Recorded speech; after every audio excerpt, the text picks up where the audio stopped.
UDF ഭരിക്കുന്ന തൃക്കാക്കര നഗരസഭയിൽ LDF കൗൺസിലർമാരുടെ പ്രതിഷേധം. നഗരസഭയോട് ചേർന്ന് കെട്ടിക്കിടക്കുന്ന മാലിന്യം നീക്കാത്തത് ചൂണ്ടിക്കാട്ടിയായിരുന്നു പ്രതിഷേധം. മാലിന്യം കെട്ടിക്കിടക്കുന്നത് ഗുരുതര ആരോഗ്യ പ്രശ്നമുണ്ടാക്കുന്നുവെന്ന് വ്യക്തമാക്കി നഗരസഭയിലെ ശുചീകരണ തൊഴിലാളികളും പണിമുടക്കിലാണ്. UDF ഭരിക്കുന്ന തൃക്കാക്കര നഗരസഭയോട് ചേർന്നുള്ള യാർഡിലാണ് മാലിന്യം കുന്നുകൂടി കിടക്കുന്നത്. കഴിഞ്ഞ ഓണക്കാലം മുതൽ നിക്ഷേപിക്കാൻ തുടങ്ങിയ മാലിന്യം നീക്കം ചെയ്യാൻ ഇതുവരെ ഭരണാധികാരികൾ തയ്യാറായില്ലെന്നാണ് ആക്ഷേപം.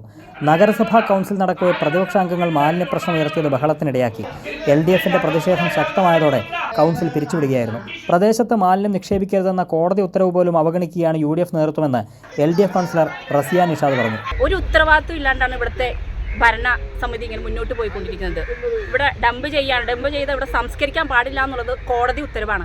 അതിനെല്ലാം ഒരു പുല്ല് വില കൽപ്പിച്ചാണ് അവരിപ്പോൾ ഈ കാണിക്കുന്ന ഈ കോലങ്ങളൊക്കെ. നമുക്കറിയാം, നമ്മുടെ മുനിസിപ്പാലിറ്റി എന്ന് പറഞ്ഞാൽ ഏറ്റവും കൂടുതൽ വരുമാനമുള്ള മുനിസിപ്പാലിറ്റിയാണ്.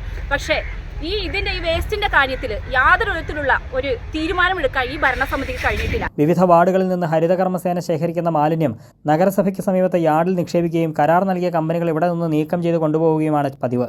എന്നാൽ കഴിഞ്ഞ 2 മാസത്തിലേറെയായി മാലിന്യ നീക്കം നടത്താത്തതാണ് നഗരസഭയിൽ വലിയ പ്രതിഷേധത്തിനിടയാക്കിയത്. അതേസമയം മാലിന്യം കെട്ടിക്കിടക്കുന്നത് ഗുരുതര ആരോഗ്യ പ്രശ്നമുണ്ടാക്കുന്നുവെന്ന് വ്യക്തമാക്കി നഗരസഭയിലെ ശുചീകരണ തൊഴിലാളികളും പണിമുടക്കിലാണ്. കൈരളി ന്യൂസ്, കൊച്ചി.